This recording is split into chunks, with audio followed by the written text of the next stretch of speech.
Did you finish the cake? Answer me." Gavin's voice shook through the phone, trembling like someone desperate. I was about to tell him I hadn't eaten a single piece of the walnut cake he sent when he suddenly screamed, Don't eat it. Who did you give it to?" I froze.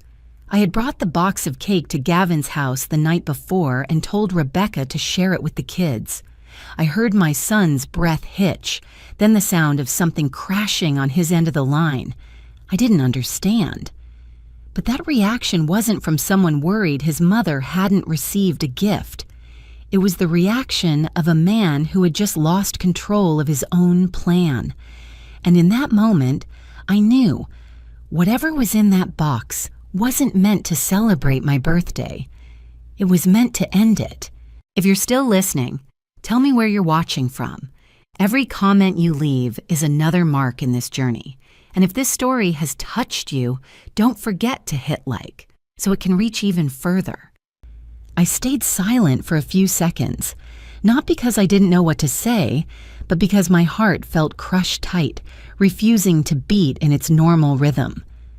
On the other end, I heard Gavin gasping, footsteps pacing frantically, then a sharp scrape like a chair being yanked across the floor.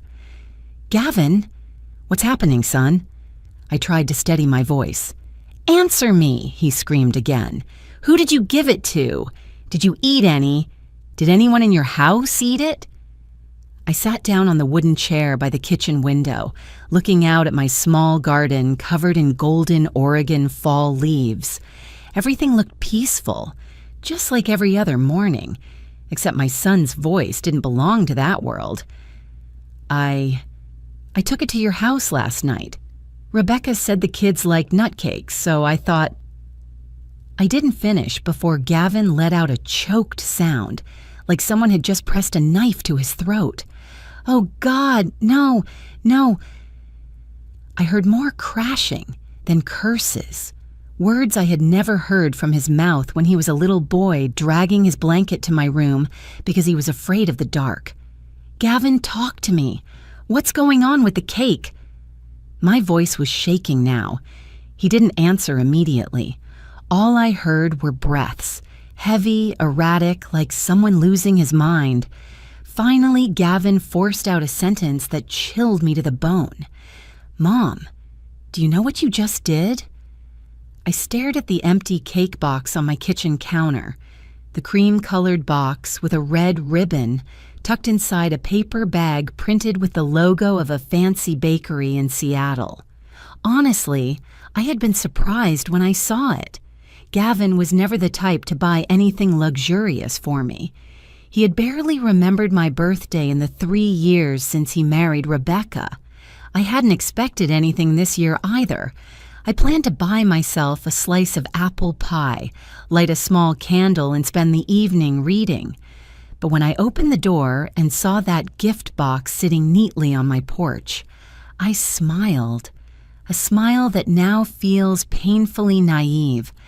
I even stood there for a moment in the warm afternoon light thinking, maybe my son still remembers me.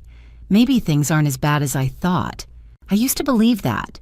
Even when Gavin slowly drifted away after marrying Rebecca, each phone call shorter, each hug colder. I still believed that somewhere inside him was the little boy I carried in my arms when he was 2 years old, the boy I adopted after the accident that took his birth parents. I poured all my love, money, and strength into raising him. But now, with Gavin's voice shaking like he was about to lose his mind, I understood something. The man shouting into the phone wasn't that boy anymore. I pressed again. "Tell me clearly, what's wrong with the cake?"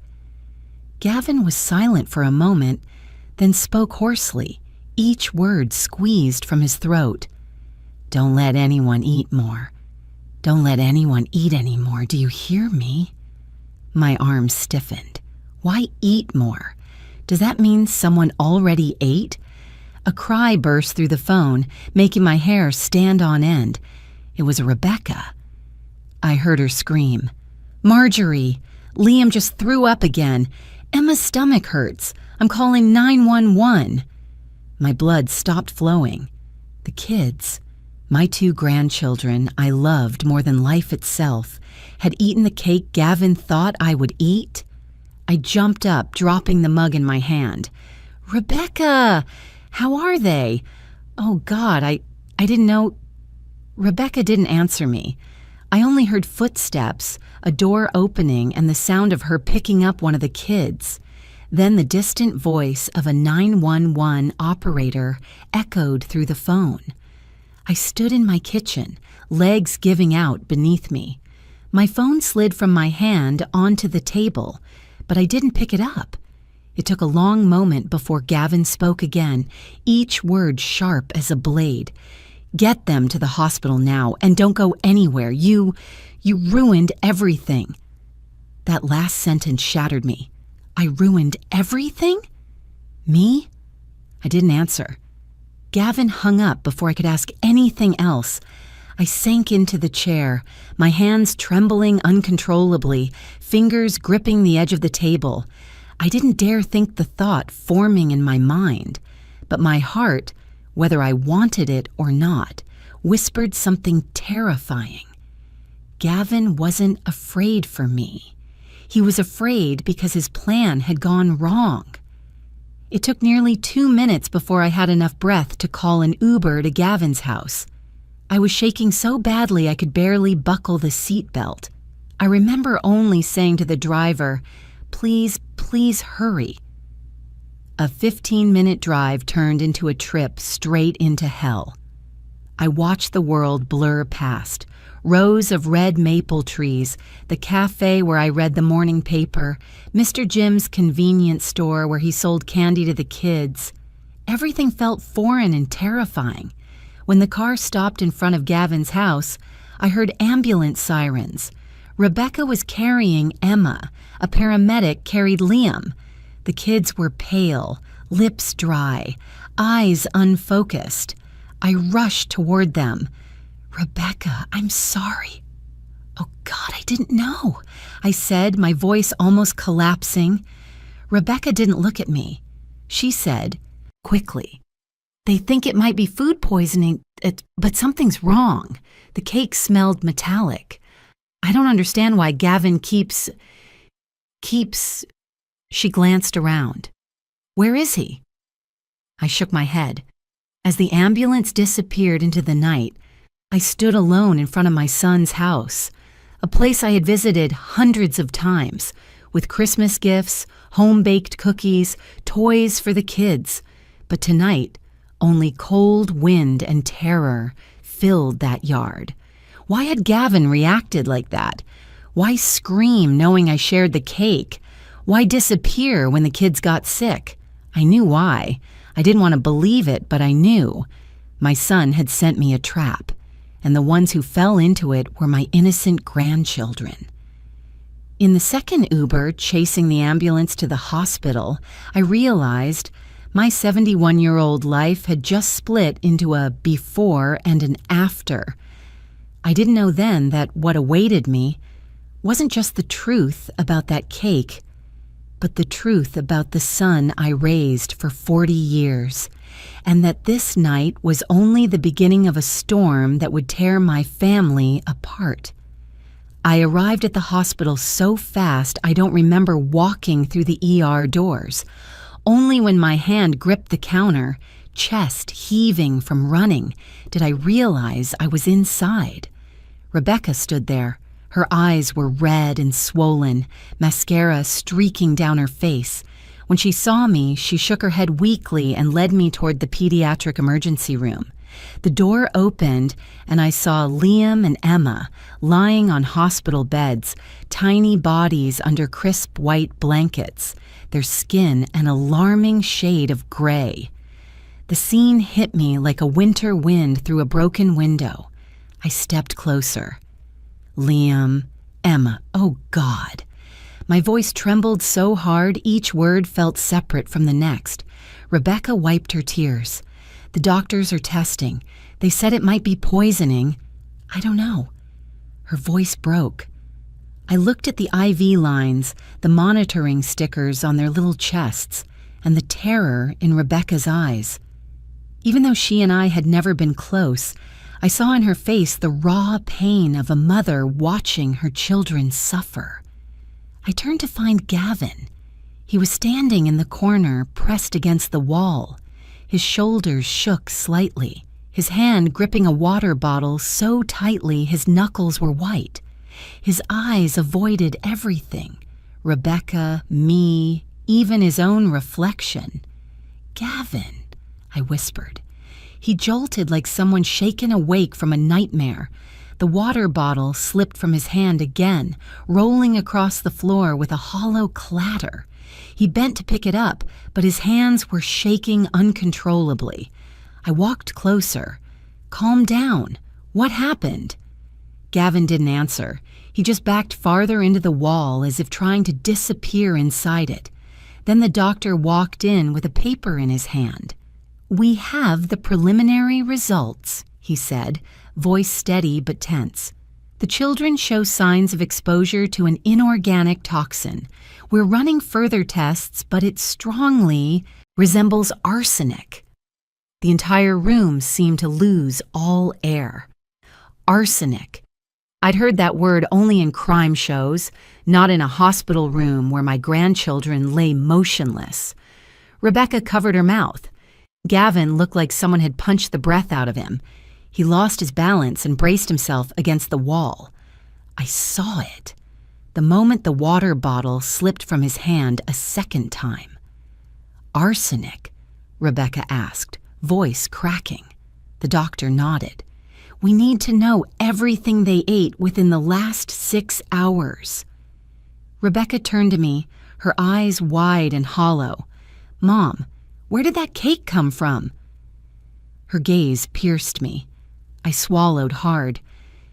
"Gavin sent it to me. It was for my birthday. I only brought it over because I thought the kids would like it." Rebecca froze. Her face shifted from fear to shock to a painful understanding.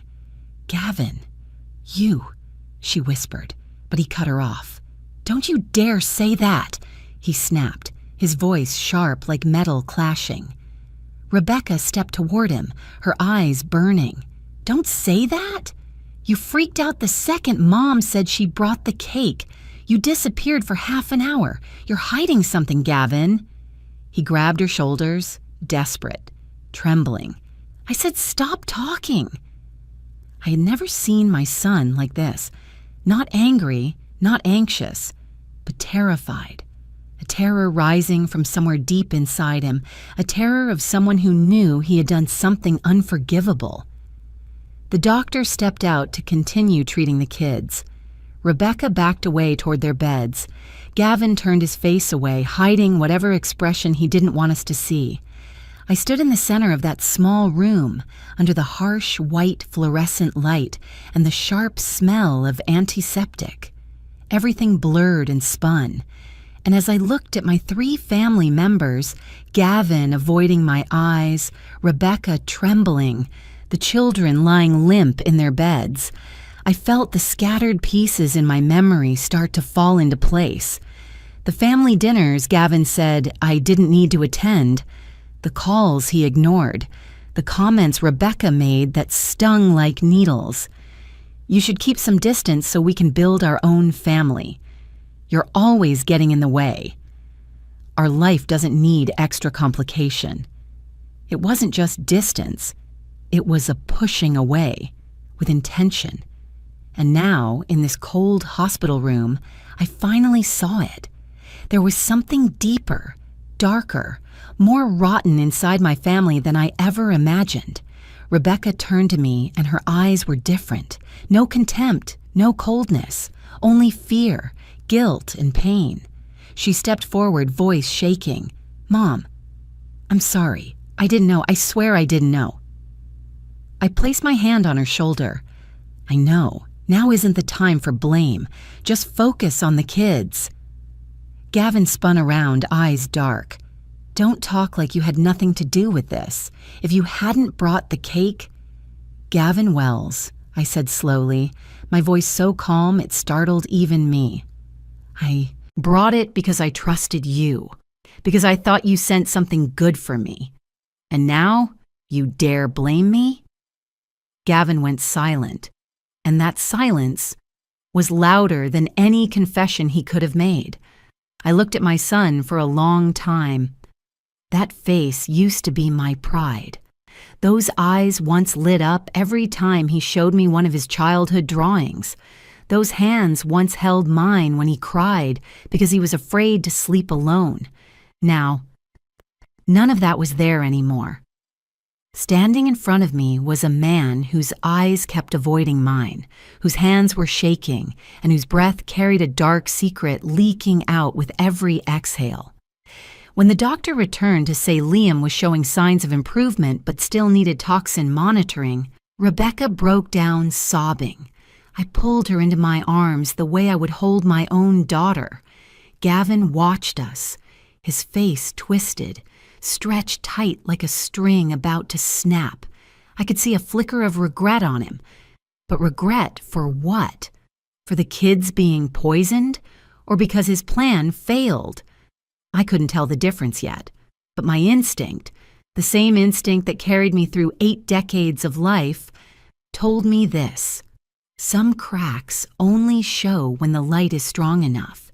And today, that light had finally begun to break through the surface of my family. When the nurse walked in and asked us to leave so they could continue more tests, I held Rebecca's hand and squeezed gently. "I'll stay here. I'm not going anywhere." Rebecca nodded.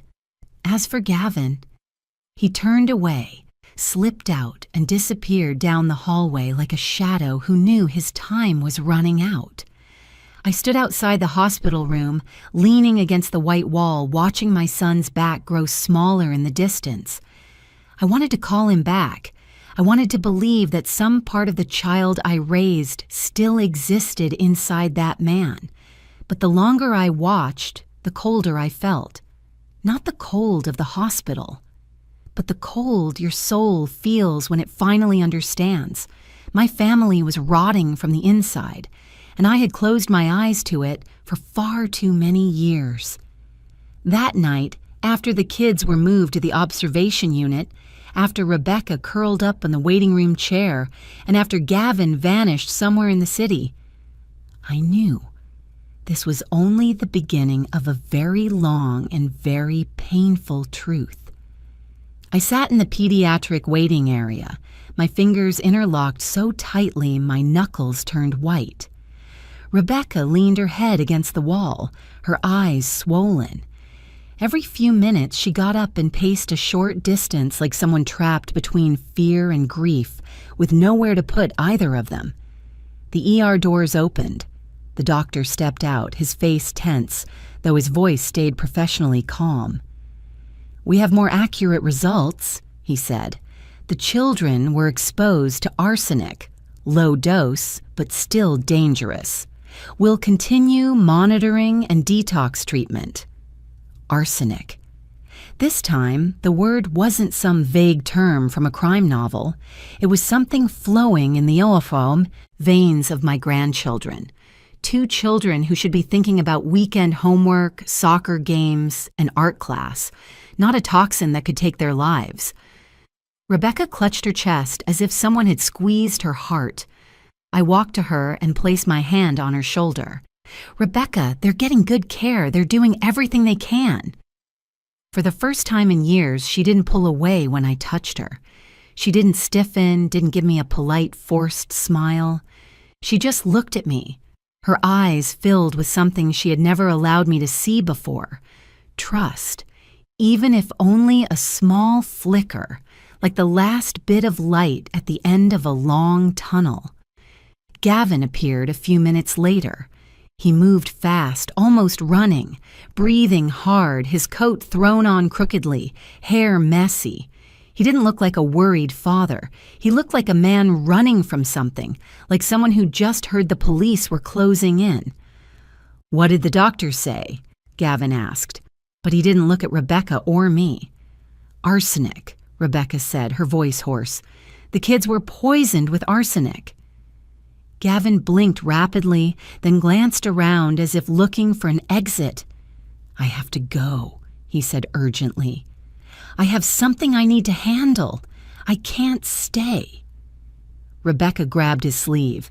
"What could be more important than your children lying in the emergency room? Gavin, what is wrong with you?" He yanked his arm back, hard enough that Rebecca nearly stumbled. "I said you don't understand. I have to go." I stepped forward. "Gavin, sit down. I need to talk to you." "No, not now." "Yes, now," I said, my voice firm, "because I have a feeling you know exactly what's happening." Gavin finally looked at me, really looked at me, for the first time since all this began, and in his eyes, I didn't see worry. I didn't see pain. I saw fear. A kind of fear not directed at the children, but at himself. I stared straight into my son's eyes. "Gavin, tell me, what was in that cake?" "I don't know," he yelled. Too fast, too defensive. I did not look away. "Gavin Wells, I'm asking one last time. What was in that cake?" A second of silence fell, a second that felt like a lifetime. Then Gavin exploded. "It was supposed to be you," he screamed, his voice cracking but sharp like metal scraping steel. "Not the kids." It felt like the floor vanished beneath me. The air around us froze instantly. Rebecca slapped her hand over her mouth and collapsed to her knees. I stood there, my hand trembling, my breath breaking, my mind echoing those 7 words over and over. It was supposed to be you.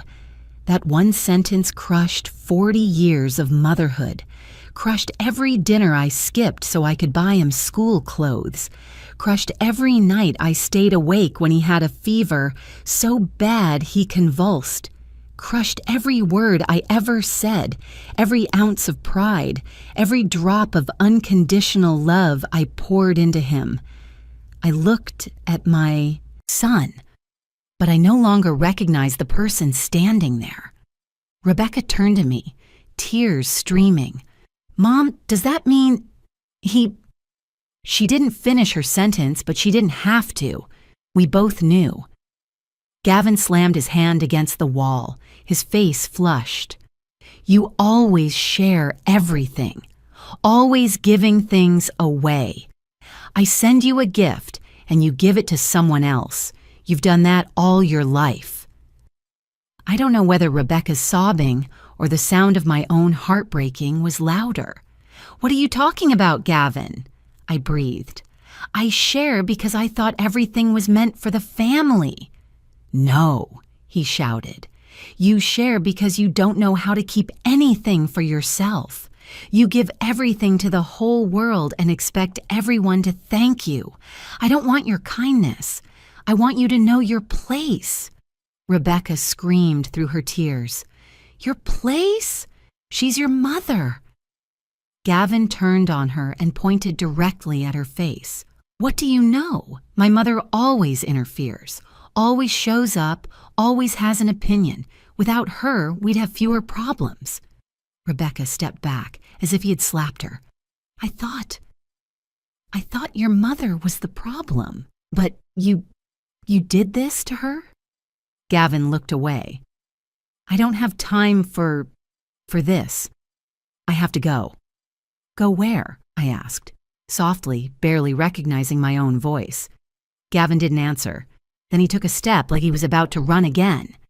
"Gavin!" I called, using the last breath of someone who had just been stabbed in the heart. "Look at me." For the first time, he looked at me for real, and in his eyes, I knew. I knew more clearly than any confession he could have made. Rebecca sobbed. "He was going to kill you. Oh God, he was going to kill you." Gavin looked at Rebecca, then at me, his face twisted, full of desperation but no remorse. Then he turned and ran. Ran like something was chasing him. Ran like if he didn't run, he'd be swallowed whole. His footsteps echoed down the tile hallway of the hospital until they faded behind a corner. I stared after my son's disappearing shadow. My legs gave out. I collapsed onto the chair like someone swept up by a storm. "I can't believe it," I whispered, holding my head. "My son. How could he?" Rebecca sat beside me, tears falling openly. No pretending, no coldness, no distance anymore. "Mom, Marjorie, I'm sorry. I was wrong to think you were a burden, wrong to think you were interfering. I didn't know he had lost all humanity." I placed my trembling hand over hers. I don't blame you." Rebecca cried like a child, raw, broken, stripped of every wall she ever put up. We sat there together, two women who had once kept their distance, once misunderstood each other, beside the beds where Liam and Emma were fighting the poison in their blood. In that moment, I realized my family had been rotting for a long time. Tonight, the paint finally peeled off, exposing the truth underneath. And that truth wasn't just that my son wanted to kill me. The truth was also that I, by trusting too much, yielding too much, loving too much, had let things spiral this far. Rebecca gripped my hand tighter. "Mom, I promise I'll be here for you. I won't let you be alone." That promise was the only light in the darkest night of my life. I left the hospital when the sky had already grown dark. The parking lot lights flickered on one by one, casting soft yellow patches across the pavement, still damp from the afternoon drizzle. Rebecca stayed with the kids. I needed a few minutes alone, not to rest, but to face what I knew I had to do next. I sat in my car, hands on the steering wheel, but not starting the engine yet. The rearview mirror reflected my eyes, red, swollen, but strangely bright. I had cried enough. I had hurt enough. And now something was rising inside me. Something I had never allowed myself to feel in 40 years of motherhood. The will to survive and defend myself. I knew where Gavin would go. He always went there whenever his life fell apart. After losing jobs, after fights with his wife, after debts he couldn't pay. My sister Paula's house. Paula had always treated Gavin like her own child. Even when he was wrong, falling apart, selfish or cruel, Paula always had one sentence to defend him. "He's just under pressure." Ever since our parents died, Paula had always been soft toward Gavin, and Gavin knew exactly how to exploit that weakness. I started the car. The hospital faded behind me, while the faces of my two grandchildren cut into my mind like a fresh wound. The drive to Paula's house was about 15 minutes. I passed quiet streets, shops that had closed early, the dim glow of street lamps. Everything looked peaceful, so unlike the chaos inside me. When I arrived, Gavin's car was parked right at the entrance, the old gray one with patches of peeling paint. I stopped the car, let the engine run a few more seconds, then turned it off. No rushing, no trembling, no fear. I walked up the steps and heard Paula's voice inside, the shaky tone of someone trying to reassure, maybe herself. I knocked. Paula opened the door after only a few seconds. Her eyes were red and swollen, clashing awkwardly with the forced smile she attempted when she saw me. "Marjorie, what are you doing here at this hour?" Her voice quivered. "Gavin is here," I said plainly. "I need to see him." Paula hesitated, blocking the doorway as if trying to keep me out. "Gavin, he just needs some time. He's panicking under pressure. You know, everything—" "I know," I cut in. "That's exactly why I need to see him." Without waiting for her reaction, I pushed the door gently and stepped inside. Paula didn't have the strength to stop me. Gavin stood in the middle of the living room, hands in his pockets, shoulders slumped, eyes hollow. But when he saw me, he didn't show fear, regret, or even hurt. He straightened, his back stiff, eyes cold like a stranger. "Oh, You're here. No emotion, no remorse, not one word asking about Rebecca or the kids. My chest tightened, but my voice stayed frighteningly calm. "Gavin," I said, "why?" He let out a short snort, looking away as if my question annoyed him. "You've lived too long," he said. "I need the inheritance." I froze as if turned to stone. Paula's eyes widened. Her hand flew to her mouth. "What did you say?" I asked again, though I knew I heard him clearly. He took a step closer, no longer hiding anything. "I saw your savings. $300,000. I'm drowning in debt. The loan sharks are closing in. I need money. And you're healthy, living your long life with no intention of slowing down. What do you need it for?" I heard Paula gasp in horror. I remained still. My hands were ice cold, but my heartbeat slowed strangely. Gavin kept going, as if he were talking about refinancing a mortgage, not murdering his own mother. "You're almost 70. You're not useful anymore. I have a family to take care of, a future. You're just taking up space." I looked straight at the face of the boy I had raised since he was 2, the same face that once buried itself in my chest during nightmares, hugged me whenever he got an A, called Mom in a shaky voice after falling off his bike, and suddenly I realized, in all those memories, I was the one holding him. He had never once held me. Paula stammered, "Gavin, what are you saying? You can't—" "Be quiet," he snapped. "I'm talking to my mother." I raised a hand to signal Paula not to speak. "Gavin," I asked, my voice even to the point I barely recognized myself, "you plan to use arsenic." He shrugged. "It's the easiest way. No trace, no suspicion. A heart attack at your age, everyone would buy it." Paula screamed, "Gavin, you're insane. Do you know the kids ate it too?" "You always share everything," he said, frowning.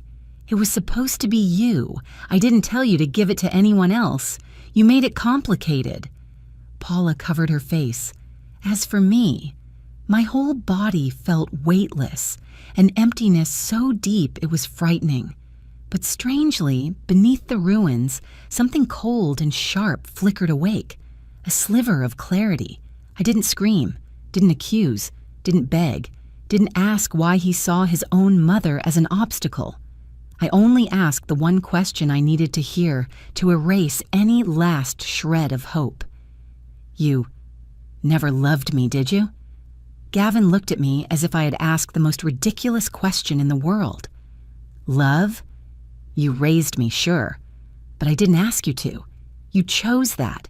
You don't owe anyone love, so why would I? You did what you wanted, and now I need you to give some back, that's all." Paula broke down crying. I just stood there, looking at my son, silent, a silence that hollowed out the air.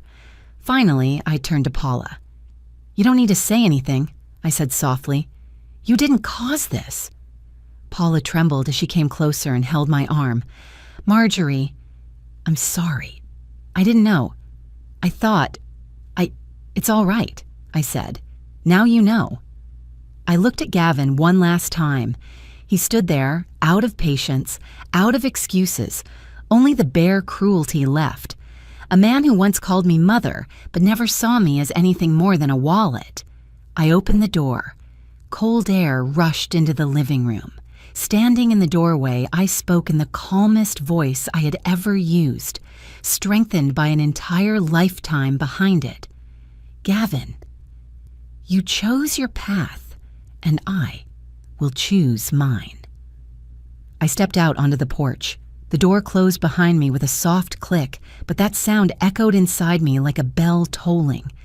As I walked down the steps, I knew this more clearly than anything in my life. My revenge, not with knives, not with poison, but with truth and justice, begins tonight. If you're still listening to this story and feel the ache of a mother betrayed by her own child, Please tell me where you're watching from in the comments, or leave a few words so I know we're walking through this together." I drove away from Paula's house in complete silence. Portland at night looked softer, streetlights reflecting on the damp pavement, stretching the shadow of my car into a long, dark ribbon. But inside me, nothing felt soft. No more trembling, no more crying, no more holding on. The night sky pressed against the windows, and my heart pressed against a truth I had avoided my whole life. I had to change. Not for Gavin, not for Rebecca, not for the kids. For myself. A woman who had spent more than half her life in quiet sacrifice, believing love alone was enough. But tonight I saw the true nature of the son I'd raised since he was 2. A truth I could no longer turn away from, no longer forgive, no longer soothe with tears or prayer. I parked by the park near my home, turned off the engine and leaned back in the seat. Outside, Portland was calm, as if nothing terrifying had happened. But I felt like someone who had just escaped a fire, my chest still smoldering. I inhaled deeply. And in that moment, I knew more clearly than ever, I would not let him destroy even one more minute of my life. The next morning, I walked into Attorney Martin Cole's office. Martin was an old friend of my late husband, a man who had worked in the field for 40 years, known for never losing a complicated family case. His hair was evenly gray at the sides, his face seasoned, but his eyes sharp as steel, like someone who had witnessed too many tragedies to believe in innocence. When I told him everything, from the cake, the hospital, to Gavin's confession, he sat still for a long moment, hands clasped together. "Marjorie," he said quietly, "I'm sorry you had to go through this, but you came to the right person.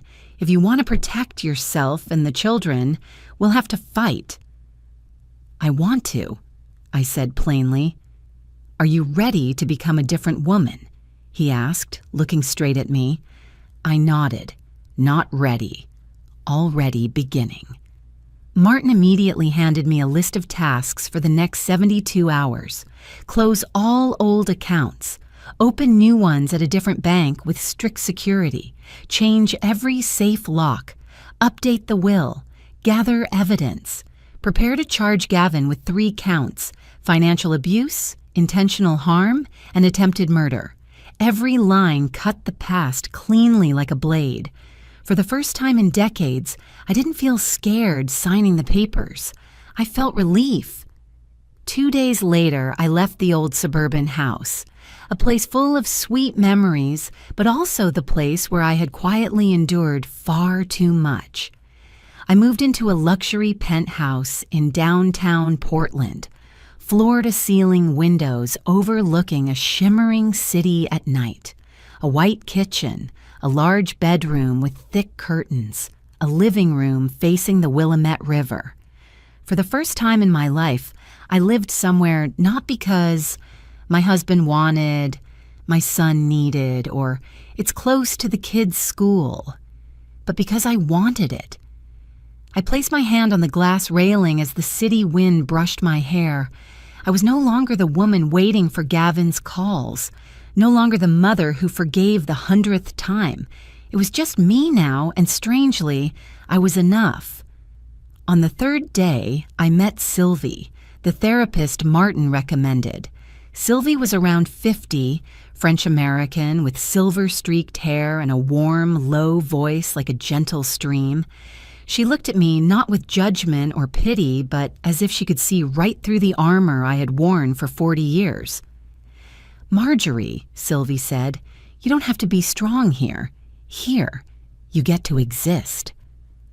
I broke down at her first sentence, crying like someone had turned on a tap inside my chest. I told her I had imprisoned myself in the role of the perfect mother, the devoted wife, the quiet woman. I had never dared to say enough, never set boundaries, never believed I deserved protection. Sylvie listened, then said, "You've been mistaken. Marjorie, your worth isn't measured by how much you give, but by how much you allow yourself to keep. And now it's time you learn that again." When the first session ended, something inside me opened. I walked out no longer the timid woman afraid of conflict or of being disliked. For the first time, I asked myself, why did I ever need permission to be myself? A week later, I changed my appearance. Not to be pretty, not to look younger, but to see the woman I was becoming. I cut my outdated long hair, dyed it a sophisticated light brown. I tossed out the worn cardigans and replaced them with tailored, elegant suits. I wore heels I once believed I didn't deserve. I looked in the mirror, and in that moment, I saw life. Not a life to endure, a life to fight for. Martin helped me organize financial documents, and when I opened old boxes from my late husband, old booklets, labeled envelopes, I found something he left that I never knew about. 3 hidden accounts, 2 long-renewed certificates of deposit, and a long-term stock investment. Total, nearly $550,000. I froze at the number. I had lived frugally, when I didn't need to at all. And the scarier part, Gavin only knew about 1/5 of it. He thought I only had around $300,000, the amount he saw last year when I went to the hospital for tests. He saw that number and thought, my mother is weak, old, alone, the perfect target. He didn't know I was a senior accountant for 25 years, fluent in financial reporting laws, familiar with every bank security loophole. Martin looked at the papers I brought and smirked slightly.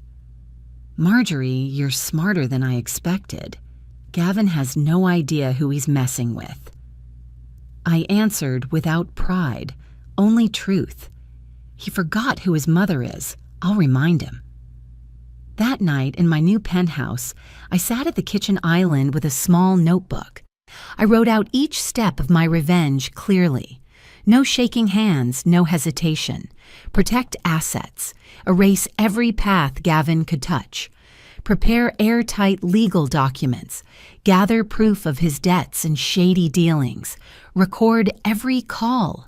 Expose the truth at the exact moment he least expected. I stared at the handwriting. The writing was still mine, but the person writing was someone entirely different, someone I had always feared becoming, someone I should have been years ago. I set the pen down, looking out at the city lights reflected on the glass. Tiny sparks glowed in my eyes like embers waiting to ignite. I whispered, "Gavin, you made your choice. Now it's my turn." I began the new part of my life with deliberate silence. I didn't tell anyone what I was doing or planning. I lived in the penthouse, watching Portland shine every night, like a sleepless city, teaching myself not to unravel when old memories surfaced. But that peace was temporary, because to strike back, I needed the truth. And for the truth, I needed someone who could see through every lie. Martin understood that better than anyone. A few days after I moved, he called me, his voice steady as always. "Marjorie, I have someone I want you to meet, the best I've ever worked with." The next day, I arrived at Martin's office while the sun was still hanging in the sky. The glass windows on the 15th floor reflected a clear springtime Portland. But what we were about to discuss was as dark as the bottom of the Willamette River. "This is Detective Howard," Martin introduced. A man stepped in. He had to be in his 60s. Tall, rugged in the truest sense of the word, sun-darkened skin, deep wrinkles carved around his eyes like traces of 100 nights spent tailing criminals, close-cropped gray hair, eyes sharp as a blade. But what reassured me was the way he looked directly at me. Not with pity, not with judgment, only with the respect owed to a woman climbing out of a pit. "I know your case," he said in a gravelly but steady voice, "and I'll find everything you need. No sugarcoating, no glossing over." I nodded. "I need the truth, no matter how ugly it is." Howard held my gaze for a few seconds, then said, "You'll have it." Just 3 days later, Howard returned with a stack of files so thick it startled me. I sat across from him in Martin's conference room. Overhead, lighting reflected off the dark wooden table, casting a dim glow, like the kind you'd see in an interrogation room. Howard placed the file in front of me. Documents, photos, notes, neatly gathered in a brown folder. "Ms. Marjorie," he began, his voice dropping lower, "I hope you're ready." I wasn't sure if I was, but I nodded anyway. Howard opened the file and flipped the first page. "Gavin owes nearly $70,000 in gambling debt." I leaned back in my chair. That number wasn't just big. It was a pit. Howard continued, as if he knew pausing would only make the shock hit me harder. "And that's just the surface. He borrowed from 3 other sources, a West Coast loan shark outfit and 2 enforcers in the Pearl District. These are photos of him meeting them." He pushed the stack toward me. Gavin stood in a dark parking lot next to a black SUV. 3 tattooed men surrounded him, one handing him an envelope. Gavin's face was tense, his hands shaking. I flipped through more photos. One of him in a dim red-lit bar, talking to a man wearing a thick gold chain. Another of him walking out of a pawn shop. Another of him leaving the house with a large bag. Howard said those were Rebecca's belongings he sold. Every picture felt like a knife. Not because I didn't suspect debt, but because I never imagined his desperation had dragged him into places this dark. "Why?" I whispered. "Why did he let it get this far?" Howard sighed. "Gambling addicts lose their stopping point. When they lose, they borrow to recover. When no one will lend, they sell. When there's nothing left to sell, they take risks. And when the risks fail, they turn to crime." I knew exactly what he was talking about. My chest trembled, but I didn't allow tears to fall. Martin added, "Marjorie, Gavin trying to harm you wasn't a spur-of-the-moment decision. His debt and the pressure from dangerous people pushed him." Howard nodded. "Those loan sharks aren't gentle. He has only a few weeks before they deal with him. If he can't pay, they'll come knocking." I closed the file. My hands trembled. "That's why he wanted the inheritance." "Exactly," Howard said. "And he knew you were the only one with enough money to save him." Martin looked at me carefully. "If you don't act, those people will go after Gavin. And when they can't find him, they'll go after anyone connected to him." I lifted my head. "You mean they could come for Rebecca, for the kids?" "It's possible," Martin said, "which is why we need to move fast, quietly, and securely." That evening, I went to the hospital to see Rebecca. The children's room felt warmer now, less of the harsh antiseptic smell, soft golden light falling over the small sleeping faces of the 2 kids. Rebecca sat beside Liam's bed, her eyes exhausted but softening into a faint smile when she saw me. "You're here," she whispered. I sat next to her, and I told her everything. No sugarcoating, no softening, no gentle phrasing to spare her feelings. I told her about the gambling debt, the $70,000, the things he sold, the emptied savings accounts for Liam and Emma, the men in parking lots, the West Coast loan shark crew, the truth that Gavin was no longer hovering on the edge of wrongdoing. He had crossed completely over. Rebecca listened in shock, not interrupting once. When I handed her a copy of the kids' savings account with a balance of $0, she didn't cry immediately. She just stared at the page for a long time, as if each number was draining the breath from her lungs. Finally, she set the paper down, covered her face, and broke down, loud, aching sobs, stripped of pride. I didn't know he'd gone this far. I was so stupid, so blind. I wrapped my arms around her, gentle, forgiving, without blame. "Rebecca, this is not your fault," I said.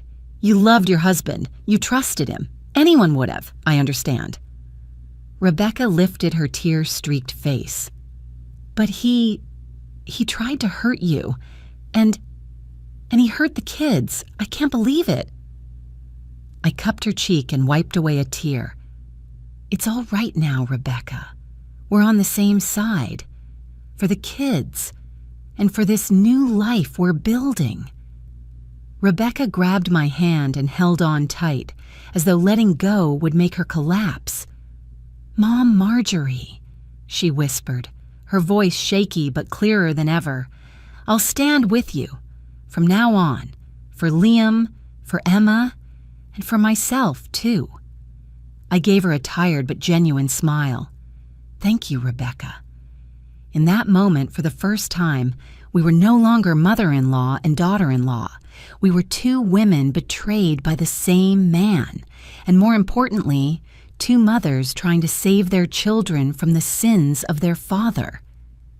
A month passed after the night I walked out of Paula's house, the night I finally saw that Gavin was no longer the child I once knew.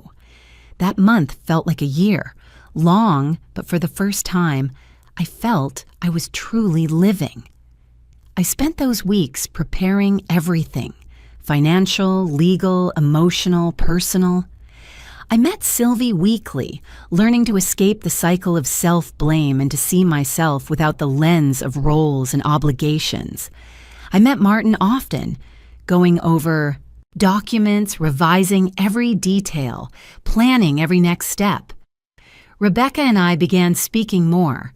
Not polite, strained small talk, but real conversations between two women who had suffered and were trying to rise again. The kids improved with treatment. In the afternoons, I visited the hospital.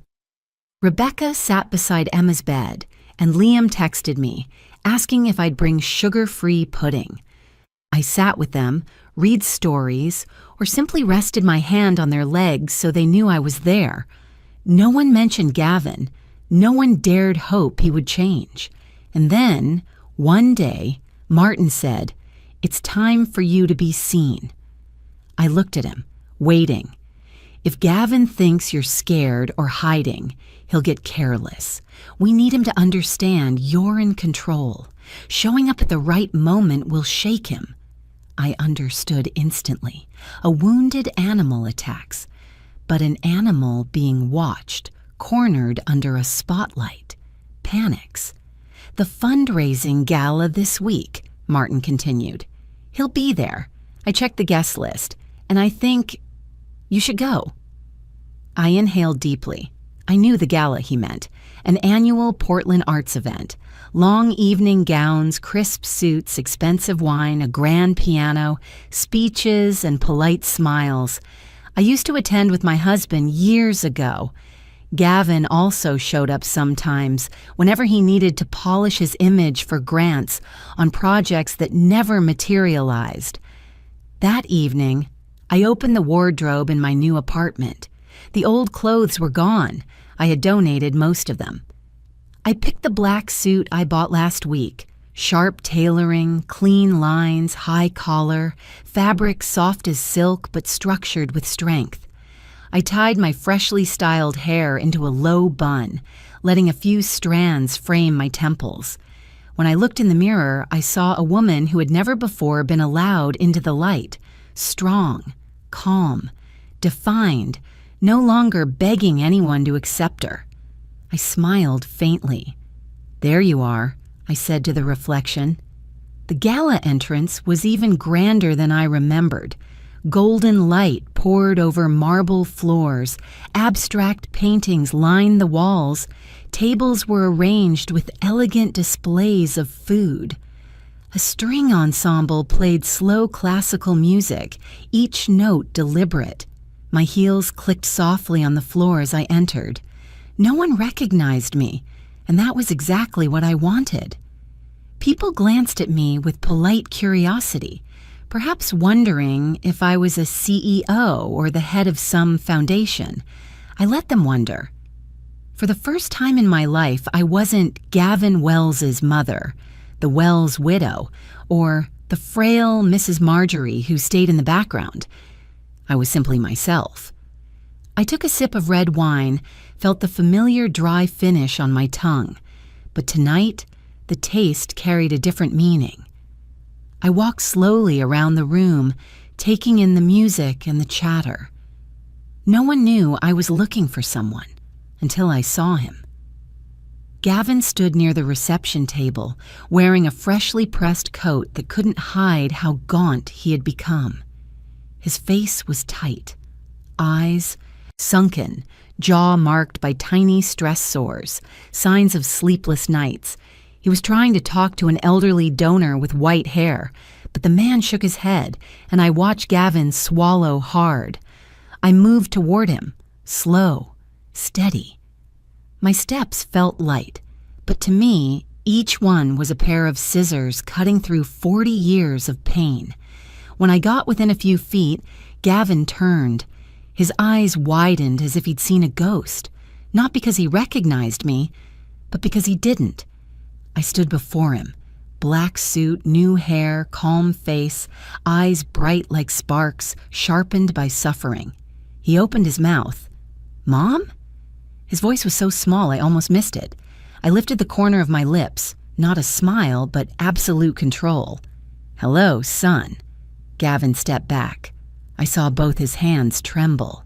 For a month he believed I'd be afraid, shrinking, hiding, crying, begging. But the woman standing before him was not the one he once dismissed. He stammered, "Mom, you look much better than the day you tried to send me to my grave?" I asked softly, almost whispering. The white-haired donor stared between us in shock and quietly stepped aside. People nearby began to notice, not because I was loud, but because the silence had thickened like fog. Gavin swallowed hard, lips paling. "Mom, what do you want here? I stepped closer. "I just came to say hello, because tonight I'm not hiding anymore." His eyes darted nervously, like a cornered animal searching for an escape route.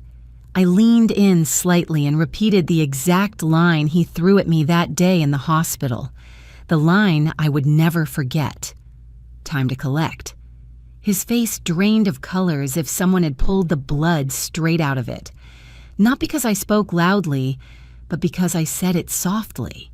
So softly that every word seemed to slide into his ear, leaving him nowhere to run. I turned and walked away, leaving him standing there, trembling under the warm golden lights of the elegant hall. I could almost feel his spine curve, his knees weaken.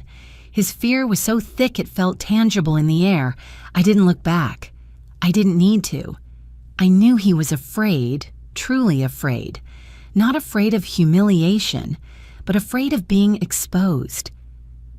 That night, when I returned to the penthouse, Portland was glowing once more, lights rippling across the surface of the Willamette River like soft ribbons. I stepped onto the balcony, the breeze lifting my hair, and I felt like a different person. Not because of the glamorous gala, not because I made Gavin falter, but because I had taken the single most important step in the journey of a mother pushed to the edge. I was no longer a victim. Around 11 p.m., I opened my laptop on the kitchen counter. The blue light reflected across my face, sharpening the features I had only recently learned to love again. I opened the email Martin had prepared for me. Preliminary complaint. List of evidence. Instructions for filing with the district. Attorney's office. I placed my fingers on the keyboard. No shaking, no hesitation. I selected Submit File initial report. Just one click. A tiny chime sounded, and in that moment, I knew I had stepped into a battle with no way back. No more softness, no more illusions born from motherly love. I whispered steady and quiet. You made your choice. Now I make mine. When I pressed submit, sending every legal document to the prosecutor's office, a hollow but liberating feeling washed over me. It wasn't the satisfaction of revenge. It was the sensation of laying down new bricks for my life. For the first time built on my terms, not on duty or a warped sense of motherly obligation. The following week unfolded exactly as Martin and I planned. Yet oddly, even though the plan was mine, every step felt cold as steel. Cold, but necessary. Rebecca was the first person I helped. She arrived at the law office that Monday morning. Gone were the tears of the hospital. In their place, exhaustion, yes, but also a fragile resolve. She handed her kids to the temporary sitter, sat across from me, and said, "Mom, I want a divorce, and I want full custody of Liam and Emma." I placed my hand over hers. We'll make it happen, and we'll win. We didn't need many words. We understood this wasn't just ending a marriage. It was saving 2 children from a father who had fallen to the bottom of cruelty. Martin and his team drafted the divorce petition, the request for full custody, and the restraining order. All the evidence Howard gathered, the drained savings accounts, the photos with loan sharks, the debt reports, even pictures of Rebecca's belongings being sold, went into the file. These alone are enough for the court to give Rebecca full custody, Martin said, and to keep Gavin away from the kids. Rebecca nodded, pain in her eyes, but no wavering. I'll do anything for my children. I looked at her and felt a deep ache, not because she was weak, but because she had been too strong for too long in a marriage that should never have demanded this of her. Meanwhile, I officially filed attempted murder charges against Gavin. Intentional, premeditated, backed by physical evidence and his own words. I even included the recording from Paula's house where he admitted, "You've lived too long, I need the inheritance." That confession was a blade he had plunged into himself. Martin said, "We don't need him to sign anything. His words already condemned him." I nodded, my chest heavy. I wasn't doing this to get revenge. I was doing this because if I stayed silent, he would hurt someone else. Rebecca, the kids, or even himself. The next step was the house. Gavin had pawned the family home 3 months ago. Rebecca didn't know. When she found out, she nearly collapsed. That house. It's where the kids grew up. Her voice cracked. I made a hard decision. Partly from responsibility. Partly because I couldn't let the children live in instability created by Gavin's chaos. I paid Gavin's remaining debt, all $38,000, under one condition. Rebecca had to transfer full ownership of the house to herself, removing Gavin entirely, even his signature. Martin agreed. You're protecting Rebecca and the kids while cutting Gavin off completely. Rebecca cried when I handed her the paperwork. Mom, you didn't have to. I shook my head. I'm not doing it for Gavin. I'm doing it for you and the children. She hugged me. A real hug. Not polite, not reluctant.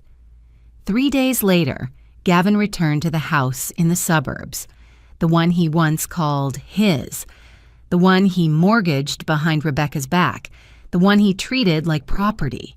He turned the doorknob. Locked. He tried the back door. Also locked. He called Rebecca. She didn't answer. He banged on the door, shouted. For the first time, the neighbors didn't stay silent. They called the police. When officers arrived, Rebecca showed the restraining order.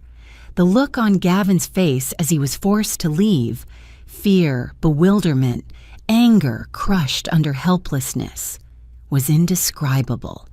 He stood on the street watching the house sealed shut, watching his wife refuse to look at him, watching neighbors whisper. In that moment, he realized the world he built on manipulation and entitlement had collapsed. And that was only the beginning. 2 weeks later, the media published the first headline, "Portland Man Suspected of Poisoning Mother to Obtain Inheritance." No mention of me, no address, just his name. And then another article, a local news channel, a few blogs. The story spread faster than I expected. Gavin called me. I didn't answer. He texted, "What are you doing?" I stayed silent. One evening, I stumbled on his live stream. He looked hollowed out, eyes wild, hair matted like someone who hadn't slept in days. He told the camera, "It's not true. I never tried to hurt my mom. They're lying about me." But comments flooded in. "You're lying. Police don't investigate nothing. You sold your wife's stuff and blame everyone else? You're terrified of the loan sharks chasing you." The more he spoke, the more he incriminated himself. He ended the stream abruptly when pounding sounded at his motel door. The loan sharks looking for him. After that, he slept in his car, hid in public bathrooms, or crouched behind convenience stores open 24 hours. He was truly unraveling. He lost his job. The company emailed a notice of termination. Severe damage to the organization's public image. Rebecca forwarded me the email. I read it with a strange calm, not joy, not triumph, just calm, as if everything unfolding was simply the universe correcting itself. But what made me calmest wasn't his downfall, nor his debts, nor the cracks in his facade. It was this. For the first time in my life, I understood the value of rising up. For myself, for Rebecca, for Liam and Emma. For all the years I endured his cold words without daring to fight back. Watching him lose control under the weight of his own actions didn't bring me pleasure. It brought me justice, a justice that finally arrived, late, painful, but inevitable. One evening, standing in my penthouse overlooking Portland's bright skyline, I closed my eyes and whispered, "Son, this isn't me destroying you. This is you destroying yourself. I'm simply not holding you up anymore." I thought I was ready for the moment Gavin would be arrested. But when the notification buzzed on my phone, a message from Martin. "They've arrested Gavin. Charges filed." I froze. I was in the kitchen, a gray Portland morning lingering outside the window, mist clinging to the glass. The warmth of my teacup curled around my fingers, but I felt like I drifted out of my own body. No joy, no shock, no anguish, just a vast, quiet stillness. After 40 years, I finally understood what it meant to let go of someone who once called me Mom, not out of hatred, but because the truth left no other path. 3 days later came the first hearing. Gavin was kept in the Multnomah County Jail, awaiting trial for premeditated attempted murder. On top of that were Rebecca's divorce papers, the restraining order, and the debt records loan sharks submitted to protect themselves. I appeared in court wearing my familiar black suit, hair neatly tied back. Rebecca sat beside me, eyes swollen but steady. The children were at school with a sitter. Martin and his team reviewed documents one last time before the session. "Marjorie," Martin said, "we're prepared. Today is only procedural, but understand, this case will be long. The evidence is heavy, and Gavin will fight." I nodded. "I'm ready." In that moment, I knew the truth ahead would hurt, but it was the pain required to heal the rest of my life. The official trial began 2 weeks later. The Multnomah County Courthouse was always crowded, but that morning felt different, heavy. Reporters gathered outside, barred from entering the courtroom but eager for updates. As I stepped inside, it felt like walking into a room where every memory of my life had been summoned. Rebecca sat beside me, her hand trembling until I held it. We took our seats in the front row. Martin stood by us. Across the room, Gavin was brought in. I will never forget that moment. He had lost at least 30 pounds. The orange jumpsuit hung loosely on him. His wrists bore red marks from the cuffs. His hair was a mess, jaw unshaven, eyes sunken from nights without sleep. But what hurt me most was not his appearance. It was his eyes. The same eyes he had the night I left Paula's house. Fearful, furious, desperate, and most devastatingly, unrepentant. He glanced at me, then quickly looked away, as if my presence burned him. I didn't shake. I didn't cry. I looked at him with absolute calm. The prosecutor opened, voice steady and clear. Mrs. Marjorie Wells is the victim of a deliberate attempted homicide.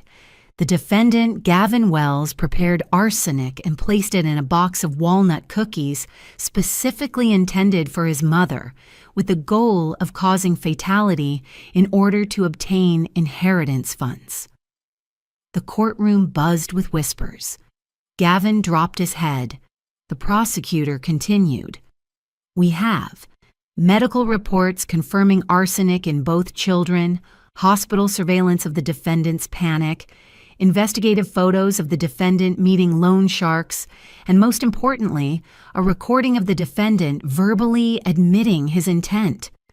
The room fell still. Gavin shot up from his seat. That's a setup. My mother tricked me. She framed me. The judge struck the gavel. Defendant, sit down. But Gavin kept yelling. Rebecca planned everything. She wants to take my kids. All of them want to ruin me. Rebecca winced. I placed a hand on her back, steady and calm. For weeks, the trial became the center of local media attention. Reporters weren't allowed inside, but they waited every day by the doors.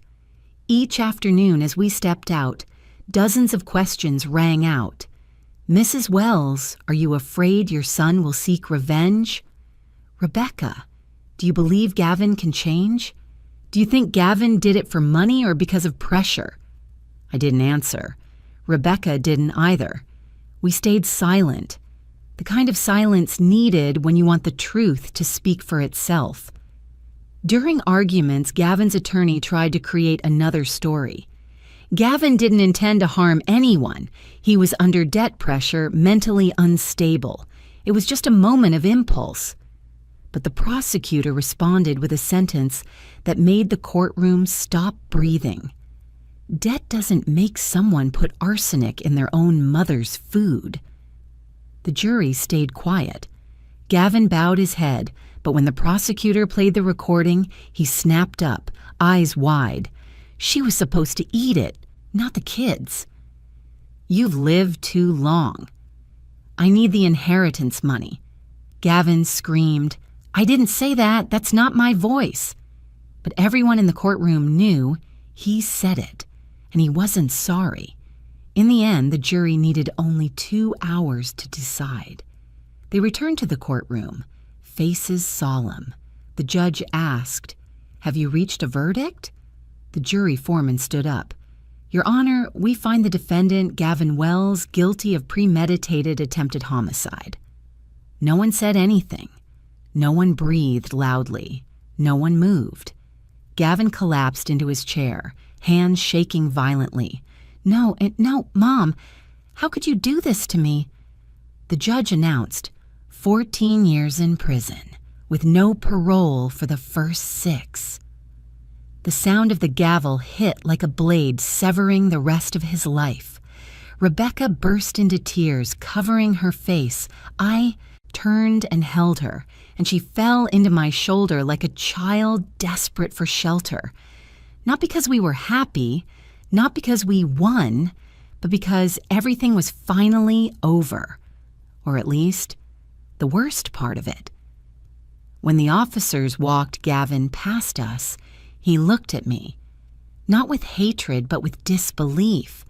"I'm your blood," he whispered. "Why would you do this to me?" I answered softly like a breath. "I didn't do this to you. You did this to me. I simply stopped protecting you." Gavin was taken away, feet dragging, head down. That image I will never forget for as long as I live. But I didn't shake. I didn't collapse. I didn't feel the old kind of pain. All I felt was emptiness. A distant, peaceful kind of emptiness, like the air after a storm finally passes. Outside the courthouse, Portland was drizzled with light rain. Rebecca wrapped her arms around me. "Mom, because of you, my kids and I are safe." I squeezed her shoulder lightly. "Not because of me. Because you were brave enough to leave first." The children ran to her legs, then to me. Liam stood on tiptoe to wrap his arms around my waist, and Emma rested her head against my hip. I held all three of them close. In that moment, I understood. I had lost Gavin. A part of my heart would always mourn that. But mourning doesn't mean going back. And I also understood. I had saved another family. Rebecca, Liam, Emma. And saved myself from decades of darkness. That evening, I returned to the penthouse. Streetlights spilled across the Willamette River, glowing like gold ribbons on the water. I stood by the glass wall, closed my eyes, and let my breath settle slowly. I didn't feel victory. I didn't feel joy, only relief, the kind only survivors of storms truly understand. I was no longer the woman others could manipulate, no longer the mother trying to patch cracks that couldn't be saved, no longer the faint shadow in someone else's life. I whispered, "At last, I'm free." After the trial, after the final strike of the gavel, I walked out of the courthouse as if stepping out of a dark room I had been trapped in for half a lifetime. The early winter Portland air was cold, but my heart was strangely calm. No more fear of Gavin showing up at my door. No more hearing his footsteps pacing at night. No more enduring harsh words or cold stares that crush my spirit. I was free. A freedom not given by anyone, but reclaimed by me. But that freedom wasn't only for me, it was for women like me.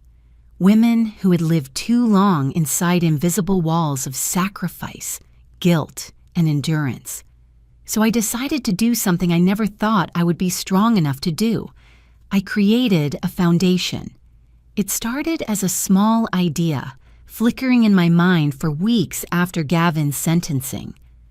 One evening, while pouring tea in my kitchen overlooking the city, I remembered my sessions with Sylvie and the stories she told. Older women enduring emotional abuse, exploitation, disrespect, stripped of control over their own lives. It was heartbreaking. I was not an exception, only one of thousands silenced. I picked up my phone and called Martin. "Martin," I said, "I want to start a support foundation for older women facing domestic abuse. I want them to have a place to go, a voice, someone who believes them." Martin went silent for a few seconds, then said, with a warmth I rarely heard from him, "Marjorie, I think that's the best thing you could ever do." We began working. I used part of the $550,000 my late husband left me, the amount I found early in my journey, as seed funding. I chose the name Second Dawn Foundation. The name made my heart tremble for the first time in months, because this wasn't only my second dawn, it was for the women still waiting for theirs. Rebecca was the first person I told. She stayed quiet for a long time after hearing it. You want to help women who went through what you did? I want to help women who went through what we did, I said, placing my hand over hers. Rebecca burst into tears, but not the painful kind. This time it was gratitude, recognition of her own worth, and the relief of stepping out of the dark. Mom, she said through tears, I want to go back to school. I want to study psychology. I want to help women like us. I squeezed her hand. Do it, Rebecca. I believe in you. And she did. She enrolled in a community psychology program at Portland State University. She studied in the mornings, cared for the kids in the afternoons, and volunteered at the foundation in the evenings. She poured her heart into every call from older women seeking help. For the first time, I saw her shine. Liam and Emma became two tiny suns warming my heart again. Every weekend they came to my apartment. Liam knocked with 3 familiar taps.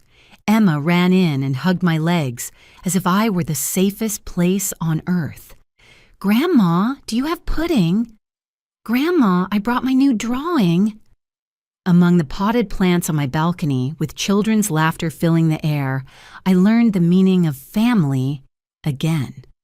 Not a family by blood, not a family by paper, a family that chooses each other. Rebecca often sat beside me on the sofa as we watched the kids play. You know, she said one afternoon, sunlight washing over her face, I used to think you were just quiet and gentle. I never realized you were this strong. I looked at her. Not strong, Rebecca. I just didn't want to be hurt anymore. As the foundation gained official approval, media attention grew. First a small magazine interview, then a local TV segment, then a national show. I never revealed every detail of the case. I kept the most painful parts private, but I shared enough for some 60 or 70-year-old woman sitting alone in a living room to think, if she could do it, maybe I can too. And they came. They wrote letters. They called. They lined up outside halls where I spoke. During seminars, I stood on stage and looked at rows of elderly women, some with silver hair, some in old cardigans, some clutching small handbags like holding their trembling youth. Many cried as they listened. One elderly woman took my hand afterward. Mrs. Wells, I thought I was the only one whose child treated me badly. Turns out we have each other. I hugged her, my heart softening. In their eyes I saw myself years ago, fragile, enduring until I had nothing left. And silently I thanked God, thanked fate for leading me out of that place. I also relearned how to love myself, not through makeup or expensive clothes, but by caring for my mental health, protecting boundaries, and placing myself first. I learned how to use money to protect me, not to please others. I bought a new balcony chair because I liked it, not because Gavin once called the old one outdated. I ate dinner at the restaurant I liked. I took small trips, alone, for the first time in decades. The comfortable life I live now isn't to show off. It's a reminder that I spent a lifetime enduring. And now I deserve better. No one controls me anymore. No one spends my money. No one uses age, weakness, or harsh words to crush my worth. I look in the mirror each night and smile gently. I'm back, and I'm stronger than ever. One afternoon, while Rebecca was at school and the kids were in class, I sat on the balcony watching the sunset. The last light stretched across the Willamette River like a golden silk ribbon. I closed my eyes and breathed. I'm grateful, I whispered, grateful for this second chance. But I knew. My story wasn't finished, not because there were battles left, not because revenge wasn't complete, but because life doesn't end with a neat period. It opens new doors. And at 70, I was stepping into the widest one yet, a door leading to healing, to freedom, to the woman I was always meant to be. 3 years passed since Gavin's sentencing. It sounds long, but to me it felt like a gentle breath the universe finally returned to me. My life settled. The foundation grew. Rebecca was close to graduating. My grandchildren thrived, and I became the version of myself I never thought I'd meet again. But that peace was stirred by a pale yellow envelope the mail carrier placed carefully in my hand on a rainy Portland afternoon. The top corner showed the prison's return address, sender, Gavin Wells. I stood frozen for a long moment before opening it. Not because I was afraid of him, but because I was afraid I might feel something I no longer wanted to feel. Afraid of pity, afraid of softening, afraid that 40 years of being a mother would try to slip back through the cracks I had worked so hard to close. I tore the envelope slowly, as if each rip of paper was a piece of the past that needed to be opened one last time. Inside, Gavin wrote neatly, a handwriting I had forgotten he once had. He began with an apology. The words sounded sincere, but beneath them I sensed something hazy. "Mom, I know everything was my fault, but you also have to understand my situation." The moment I read the word "but," I exhaled. Just one word, and I could already hear Gavin's voice from 3 years ago. Smooth, cold, always twisting the truth, so he never had to take full responsibility. Then he wrote, "I'm begging you to visit me. Just once. So I know you haven't really abandoned me." Abandoned? I let out a laugh. Not the kind born of amusement, but a long exhale pulling decades of exhaustion out of my chest. Abandoned? Who abandoned whom? He abandoned his children when he ran from loan sharks. He abandoned Rebecca when the truth broke her. He abandoned me, the woman who raised him since he was 2, by trying to kill me with poisoned chocolate cakes. If anyone had been abandoned, I thought it was me. For 40 years. I folded the letter but didn't throw it away. I took it to my therapist, Sylvie, that same afternoon. Sylvie had been with me since the days after the first hearing, when my mind was still tangled between being a mother and being a victim, between duty and damage. She looked at me with calm eyes, neither judging nor rushing. I handed her the letter. Sylvie read it slowly. Then she set it on the table, so gently the paper made no sound. "How did you feel reading it?" she asked. I leaned back in the chair, looking out the window at the Portland rain falling in thin threads. "I felt empty," I said. "Not angry, not pity, just empty." Sylvie nodded. "And what makes you hesitate about visiting him?" I stayed silent for a long time. "Because I'm afraid. If I don't go, I'm a bad mother." My voice was so small it nearly dissolved into the rain. Sylvie tilted her head, studying me. "Marjorie," she said gently but firmly, "I want to ask you something. What makes you want to see someone who once tried to kill you?" The question pierced the softest part of my heart. I met her eyes. Maybe. Because for 40 years, I believe mothers had to forgive, had to stay, had to endure, I whispered. Sylvie nodded slowly. "But you're no longer the woman from those 40 years. You're the woman who rebuilt herself after loss, the woman who saved herself. You don't owe Gavin a single visit." My chest felt lighter, as if someone had finally lifted the invisible weight I'd carried since I was 20.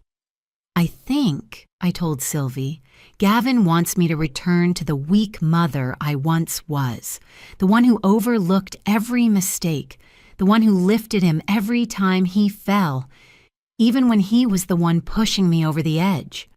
"Exactly," Sylvie said. "He wants you back inside the mold you shattered, and you have the right to refuse." I drew a long breath. Maybe, I already knew the answer before I came here. That evening, I sat at my desk. The lamp cast a warm glow, the curtains softened the shadows, and outside, the rain tapped steadily. I opened a blank sheet of paper and picked up my pen. I wrote his name first, Gavin Wells, without shaking, without anger. Then I wrote my final letter to him. Gavin, I received your letter. I hope what you wrote was sincere, and that in these past years you've had time to see the consequences of your actions. But I need to tell you this. I cannot come to the prison to see you, not because I hold resentment, but because I am no longer the lifeline you reach for every time you drown in your own choices. I paused, closing my eyes. Something deep inside me felt undone, like the last knot of a rope that had been tied around my heart for decades. I continued. I've learned that people only truly change when they run out of people to blame. And I refuse to be the person you blame even one more time. I hope you find the remorse you mentioned.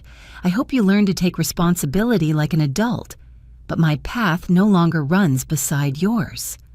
I sign this, Marjorie Wells. Not Mom. No longer Mom. I was no longer the title he had trampled so easily. I folded the letter, placed it in an envelope, and sealed it. When I dropped it into the outgoing mailbox, I felt as if I had set down a part of my life that had been heavy for far too long. Strangely, I didn't cry. I didn't tremble. I didn't regret. I just felt light. Lighter than I'd ever felt. The next day, as I walked to the foundation office, Portland was bright in a rare way. Sunlight glinted off rain-soaked branches, and the Willamette shimmered like liquid glass. I stood by the riverbank, hands in my coat pockets, my hair lifting gently in the wind. I'm truly free, I whispered. Not just free of Gavin, not just free of 40 years of darkness, but free of the worn-out, self-sacrificing version of myself, free from the pressure of being the proper mother, free from emotional debts, free from the illusion that enough love could change someone. I was free to live, to love, to build, to heal. I thought of the women who came to the foundation. I thought of the elderly women who hugged me and cried. I thought of Rebecca and my grandchildren. I thought of every life I had touched, and those I would touch in the future, and I smiled.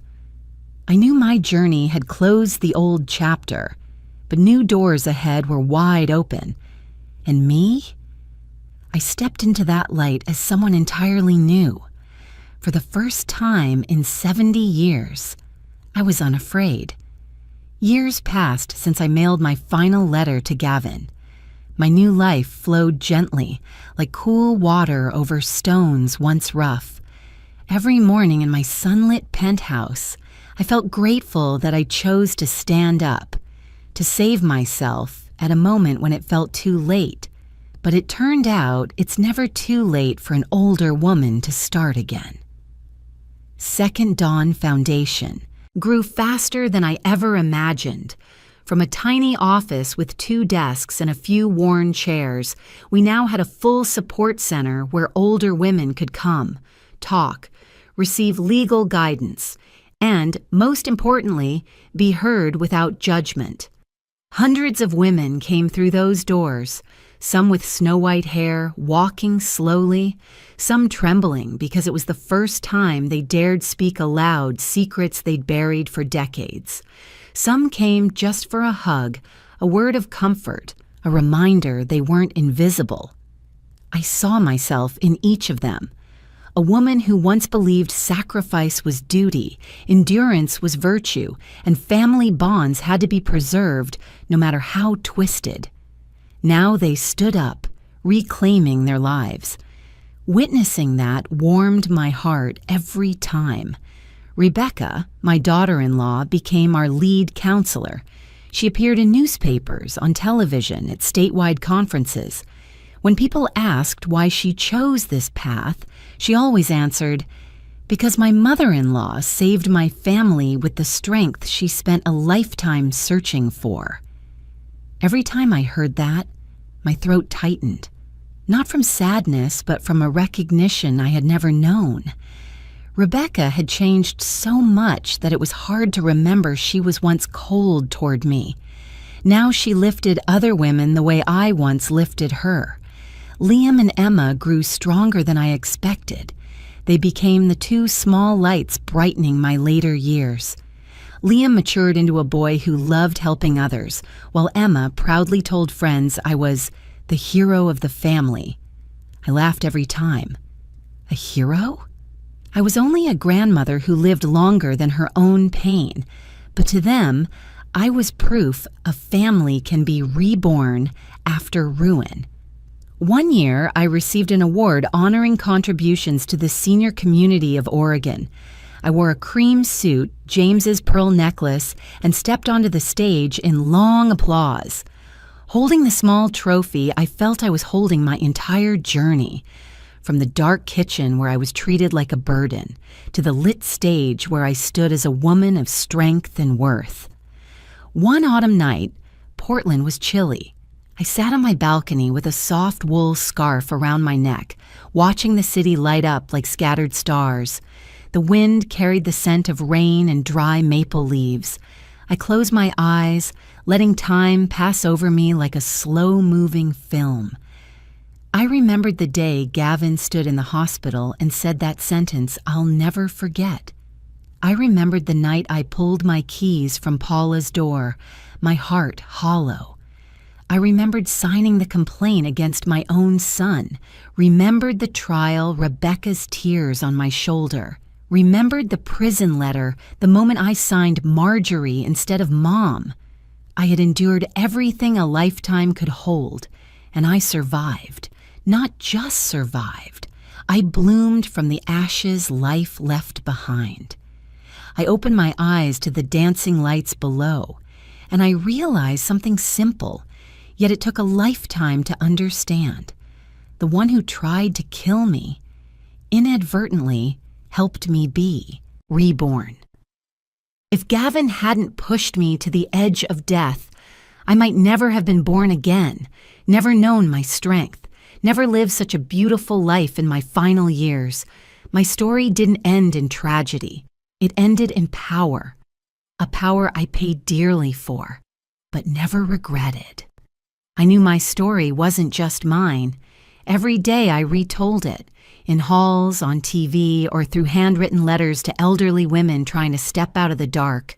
I knew someone out there saw themselves in my words. I couldn't save everyone. But if I could save even one person, then every pain I endured had meaning. Night settled. The city grew quiet as if someone had placed a hand over its heart. A deep peace spread through my body like I was being gently held by the life I fought to reclaim. I leaned back and whispered, "At last, I am completely free. Free from fear, free from shame, free from the roles society forced onto mothers, and free to live the final chapter of my life as a woman it took me decades to find again." I smiled, closed my eyes, and let my breath melt into the cool night air. And I knew, from this moment on, the past can no longer bind me. My life had closed every shadow and opened a dawn no one could take away. Thank you for staying with me until the end of my story. If you're still here and this journey touched your heart, I would truly love to know where you're watching from. Please tell me in the comments. Even a small message lets me know we're still walking together. And if you want to hear more stories of strength, family, and rebirth in our later years, please like, comment, and subscribe. From the bottom of my heart, thank you for sharing your time with me today.